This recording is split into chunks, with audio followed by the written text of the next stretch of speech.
Hello, everyone, and welcome to the Pieces of Impact podcast. My name is Steve Seger, and in today's episode, I'm going to cover four impactful topics that were top of mind for me this week. And the first one is a look at my top five strength exercises that have had the biggest long term payoff in my own training. Second, we're going to look into a simple equation that I heard from Morgan Housel on how to obtain a happy life. Third, we're going to look at why grip strength might be one of the most underrated health metrics out there. And then finally, we'll wrap up with looking at how using the sauna at night might actually be the secret to better sleep. So, in these solo episodes, I typically look at four impactful ideas that have quietly improved my life. And I'm hoping that they'll bring some value to you as well. And then eventually, I'll bring some guests on as well, but let's jump right on in here to this episode today. Segment number one is going to be the top five strength exercises, like I just mentioned. And number one is rear foot elevated split squats with dumbbells. What you're going to do here is hold two dumbbells in a suitcase hold. You're going to stick one leg back onto a bench and the other leg forward on the ground, and you'll do a single leg squat with that rear foot obviously elevated. And you'll do it on both sides. And this one has humbled me more than any other strength training exercise by far.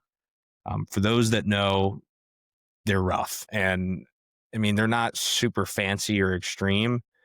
Um, but if you do them consistently, which is difficult, you'll feel more athletic because you're working stability, core, your legs will be noticeably stronger if you're increasing your weight each week.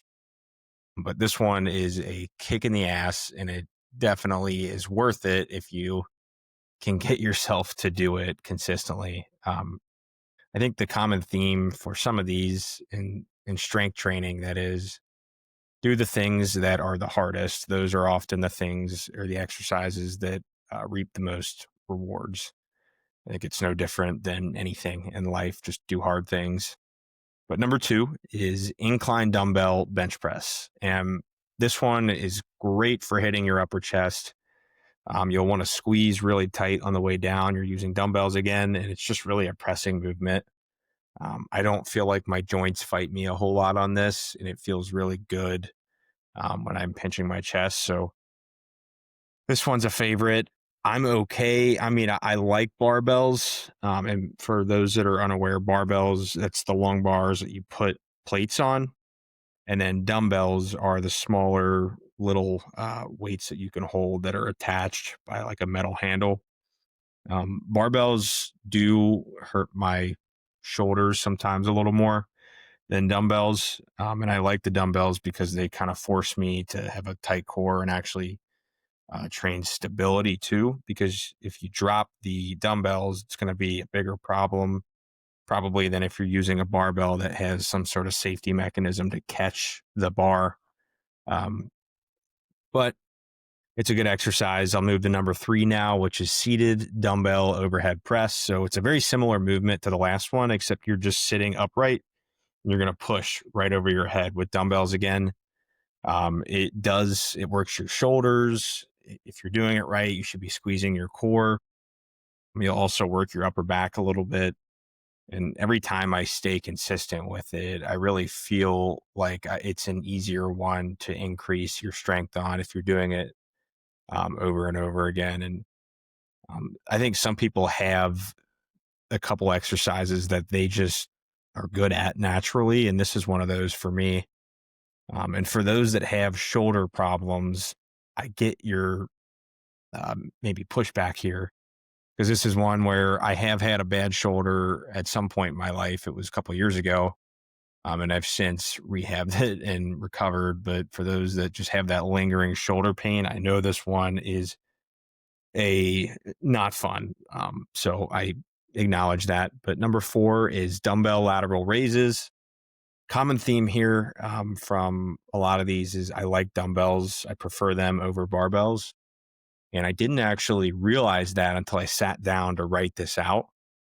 So fun little takeaway here. I think it's just because of the stability standpoint that actually forces you.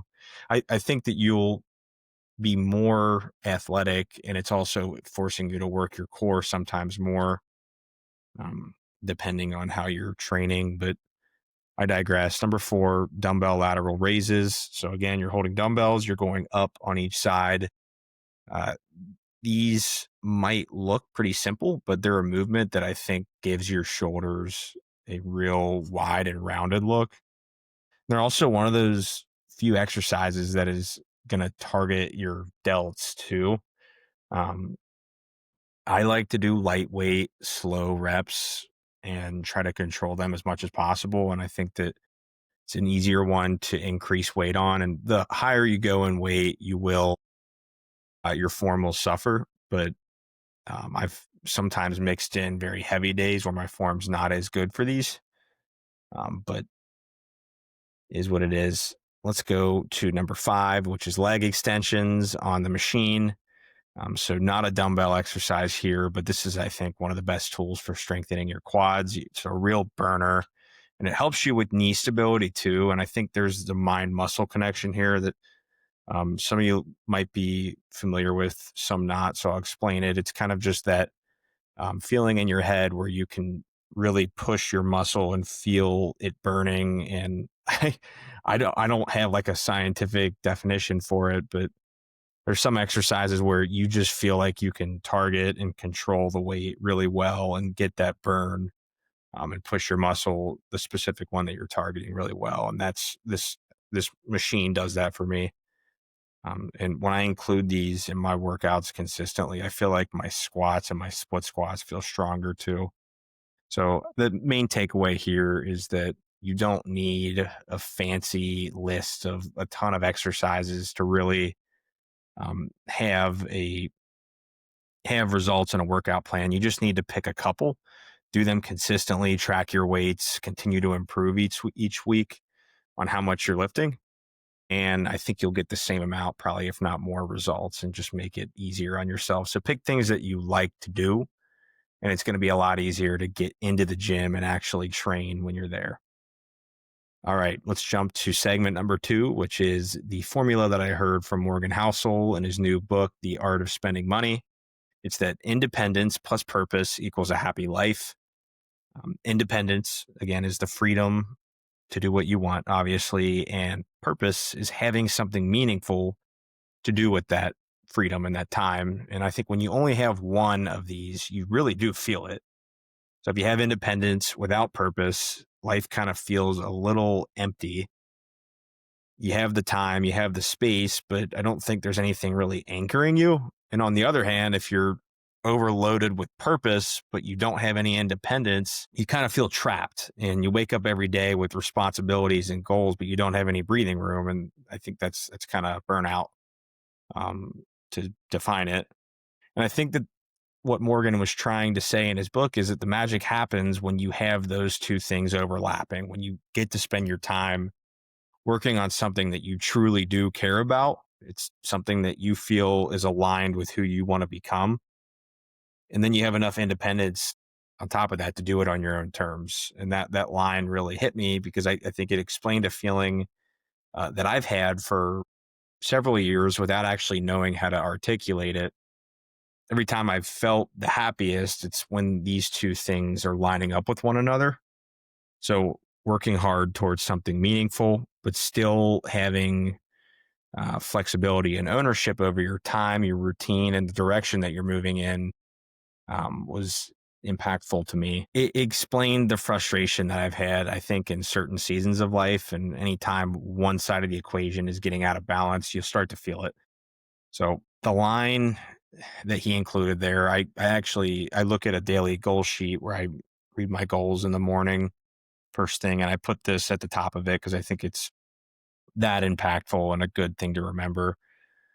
So quick one, we'll jump to segment number three, which is why grip strength might be the most underrated health metric. And it's pretty simple, but weirdly powerful that it's a predictor of how long you'll live, actually. So I first heard this from Peter Attia in his book Outlive. And we talk about VO2 max, cholesterol, sleep, which are all extremely important. But grip strength is the one that you never hear about. And it turns out that it plays an incredible role in your overall health and your aging. And the idea is that your grip's going to reflect your total body strength, especially in your upper body. And it correlates with how much lean muscle mass that you're carrying, which is a really big deal as you begin to age. So, uh, Dr. Attia says that grip strength is so predictive that it rivals or even outperforms blood pressure when it comes to forecasting mortality. And that's crazy to me. I mean, I could not believe it. I looked into some data as well on this. There was a global study across 17 countries. I got some notes here where researchers found that people with lower grip strength had significantly higher risk of death from all causes and even more than blood pressure, which was freaky. Another 2023 study that I pulled up here and wrote down a note from showed that for every roughly 10 to 11 pound drop in grip strength, your risk of death is going to increase by 15%. That's not small. Um, what does that mean for you and me? Basically, it means that when you work on your grip, whether that's holding a heavy barbell, which we talked about earlier, or carrying groceries or doing farmer's carries, or even just maybe hanging from a pull-up bar, those, I mean, you're not just building forearm strength, you're actually increasing your overall resilience. And more importantly, you're building independence for the long term. So my first two topics kind of tie into this, I guess, a little bit. Dr. Attia makes a point that as you get older, your ability to catch yourself maybe during a fall or open a jar to cook or eat, carry your own luggage, even those things matter, not just from a convenience standpoint, but for survival. A fall that leads to a fracture in a 70 or an 80-year-old person can really start a downward spiral. But if you're strong, and especially if you have strong grip, you've kind of got a built-in safety net there, and that's directly going to correlate to better strength overall and better health overall. And that's just one of the little things that you can do to buy yourself more time and more life. So there's also something that he pointed out that kind of blew my mind too, that it correlates directly, grip strength does, with cognitive health. So Attia was on 60 Minutes and he said that the relationship between grip strength and dementia risk is staggering. He said that it's a marker for overall fitness in how much physical work you're putting in, and that grip strength actually protects your brain. So there's a lower risk of dementia with grip strength. Now, dementia runs in my family. So to those that maybe are in my family listening, get your numbers up on grip strength. I mean, it's a great way to prevent it. And it's also, I mean, not something that you would think about just on your own. You don't need anything fancy either to train grip. I mean, if you're lifting weights regularly and avoiding using straps too much, your grip's naturally going to improve. So deadlifts, rows, pull-ups, farmer's carries are good ones. I like to do timed dead hangs from pull-up bars, and I'll test myself just to see how long I can hang there for. And it's also good because it decompresses your spine as well. But the takeaway here is that if you're looking for ways to improve your longevity and get healthier this year, maybe start by working on your grip strength, because that small little bit of strength can go a long way. So moving to number 4, which is why an evening sauna session could actually improve your sleep. And this is something I've been playing around with this year. And the more I dig into it and try it, I actually feel the results. So the basic idea is that your body wants to cool down before bed. So you have a drop in core temperature, and that's a strong signal to your brain that it's time to sleep. So it's like nature builds in this bedtime trigger. Melatonin, your sleep hormone, is going to rise as your body temperature falls. So where does the sauna come into play here? It's if you're heating your body up on purpose, which sounds a little counterintuitive, it kicks your thermoregulation system into gear and you sweat. Blood's going to rush to your skin to dump that heat. And after you get out, your core temperature is going to start falling, sometimes even lower than it would naturally on its own. So that post sauna cool down is kind of like rocket fuel for melatonin production. And you're going to feel kind of heavy, relaxed, and calm, which are all kind of great conditions for a pretty nice night of sleep. And the data's convincing on this too. In one study, people who raised their body temperature with heat exposure, like a sauna or even like a really hot shower before you go to bed, they fell asleep 36% faster and spent about 10% more time in deep, slow wave sleep. Uh, there's other research that people who use sleep trackers show that a sauna session in the evening can increase deep sleep by 15% and REM sleep by 11% on average that same night. So timing matters as well. So the sweet spot is finishing your sauna session 1 to 2 hours before bed, which gives your body time to heat up and then start cooling into that sleep ready zone. So if you're short on time, you still want to try to give yourself like a 30-minute window, or even if you shower, you might still be really hot laying there in bed. And this is going to apply whether you're using a traditional sauna or maybe an infrared sauna. Traditional ones will probably spike your body temperature quicker, but the underlying mechanism here is the same. It's that you're dropping your core temperature after you get out, and that's going to make you feel sleepy. It's not the heat itself. So try it sometime. Maybe start with just 1 or 2 times a week if you have these available to you. If not, try a warm shower and just see how your body responds. And if you're tracking your sleep, maybe with a wearable like a Whoop or something else, check your scores, your REM sleep, and you might be surprised how much of a difference that one little small change will make. Thank you for tuning in here to another episode. And to recap, we covered my 5 favorite strength exercises. We looked at a simple formula for a happy life from Morgan Housel. We talked about why grip strength is very important to longevity and why it's more important than you probably would have realized otherwise. And we also wrapped up with talking about how an evening sauna session can improve your sleep. So if you're enjoying the show, I'd love it if you were willing to share it with someone, or if you wanted to connect with me and suggest a topic that was of interest, shoot me a message too. I'm always enjoying hearing what's resonating with you guys, and keep on showing up, making an impact. And I will see you on the next episode.